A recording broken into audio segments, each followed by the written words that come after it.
Iya, teman-teman yang diberkati oleh Tuhan kita Yesus Kristus. Ya, saya sambil makan ya, dan sembari membagikan keresahan saya seperti itu.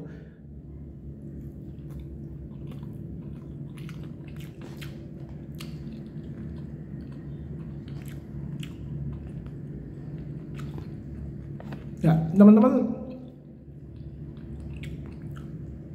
tadi saya scroll TikTok begitu ya, lalu kemudian muncul lewat di beranda saya seorang guru yang ngomelin anak muridnya dan dibilang anak muridnya ini bodoh sama gurunya gara-gara matematikanya remedial kayak gitu.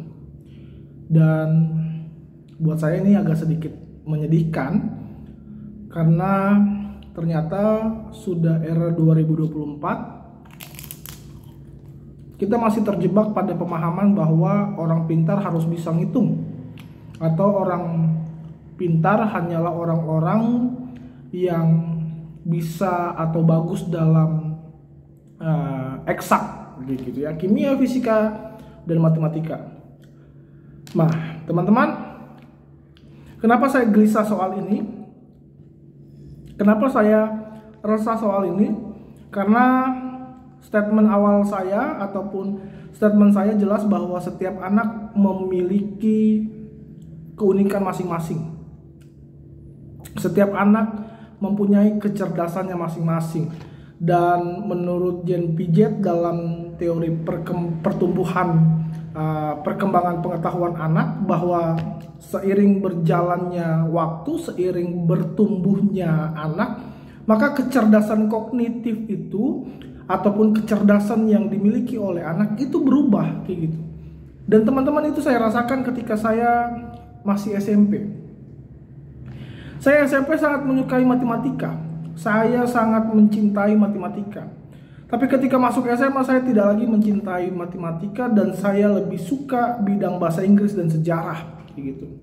Lalu kemudian pada saat itu orang akan berpikir bahwa, dan pastinya dulu guru-guru saya berpikir bahwa mau jadi apa orang belajar bahasa Inggris dan belajar sejarah seperti itu, mau jadi apa, nggak akan sukses kayak gitu. Tapi kemudian saya berpikir bahwa seiring berjalannya waktu, ternyata teman-teman, kecerdasan itu banyak hal, bukan hanya sekedar kita bisa menghitung, tapi misalnya kecerdasan ataupun kemampuan public speaking itu ternyata dibutuhkan seperti itu. Atau misalnya dalam dunia pekerjaan hari ini, semua membutuhkan paling tidak bisa berbahasa Inggris sedikit, walaupun tidak banyak, tapi ya ada lah bahasa Inggris. Jadi bahwa perkembangan ilmu itu bertumbuh dan juga berkembang, maka pemahaman kita pun harus berkembang. Bukan hanya menilai orang pintar itu hanya dinilai dari nilai matematikanya saja atau nilai eksaknya saja seperti itu. Dan teman-teman, ini true story. Pada waktu saya SMA, nilai matematika saya tuh 4,5. Ya paling tinggi 6 lah kayak gitu. Lalu kemudian orang tua saya membandingkan dengan nilai bahasa Inggris saya yang 98 kayak gitu. Lalu kemudian orang tua saya lebih memilih untuk memberikan les bahasa Inggris ketimbang les matematika. Karena mama saya pada saat itu bilang bahwa dipaksa pun belajar matematika, kalau bukan minatnya di situ, kita nggak bisa bilang bahwa anak ini nggak belajar. Anak ini belajar, kamu belajar, tapi daya tangkapmu nggak seperti kamu belajar bahasa Inggris gitu. Jadi pada saat itu mama saya sudah menyadari bahwa saya memang suka dan minat di bahasa, dan juga saya minat di sejarah seperti itu.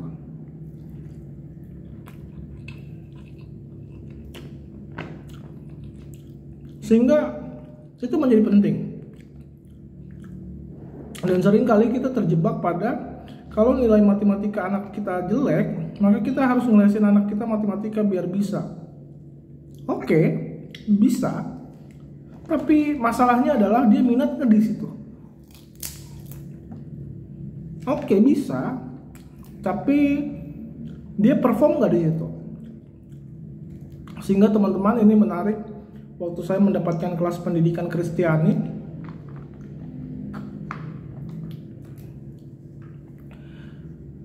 pada saat itu dosen saya menyampaikan bahwa dia menggunakan teori Albert Einstein. Anak akan merasa dirinya bodoh. Ikan akan merasa dirinya bodoh kalau ikan disuruh manjat pohon, gitu. Atau monyet akan merasa dirinya bodoh kalau dia disuruh untuk terbang seperti burung. Nah, begitupun dengan anak, teman-teman. Anak akan merasa dirinya bodoh kalau dia memang tidak bakat untuk di bidang matematika. Anak akan merasa dirinya bodoh kalau dia tidak bakat di bidang fisika. Maka kecerdasan itu bukan hanya sekedar eksak atau menghitung, tidak. Kalau mungkin zaman dulu ya oke lah, kecerdasan mungkin hanya dinilai dari matematika, ataupun karena pada saat zaman dulu pekerjaan itu tidak seluas sekarang kayak gitu. Sekarang ya dengan berjalannya waktu dan bertumbuhnya zaman, maka orang bisa dengan cepat untuk menjual barang di sosial media misalnya. Dibutuhkan kemampuan public speaking yang luar biasa untuk menawarkan produk. Tidak perlu pintar matematika, gitu. Atau misalnya menjadi content creator, tidak diperlukan matematika, tapi diperlukan skill untuk mengedit video dan yang lain sebagainya. Jadi bagi saya, teman-teman, bahwa anak itu punya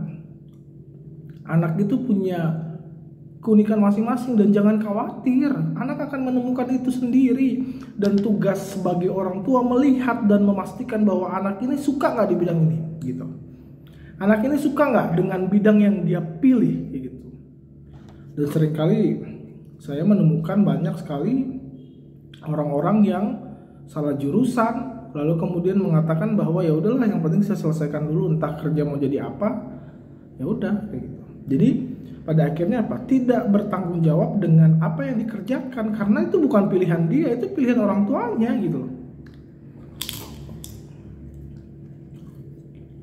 Maka teman-teman, kita sudah 2024. Mari kita lebih luas lagi. Soal kecerdasan bukan hanya matematika, bukan hanya eksak, banyak hal. Jadi kalau anak Bapak Ibu yang mendengar ini tidak pintar matematika, tidak pintar menghitung, jangan dibilang bodoh. Temukan bakat yang lain. Pemain seni, theatrical, banyak hal. Pemain musik misalnya, nggak butuh nilai matematika yang tinggi dong.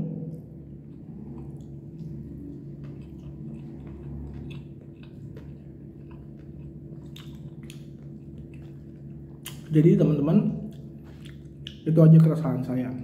Terima kasih banyak. Thank you for watching this video.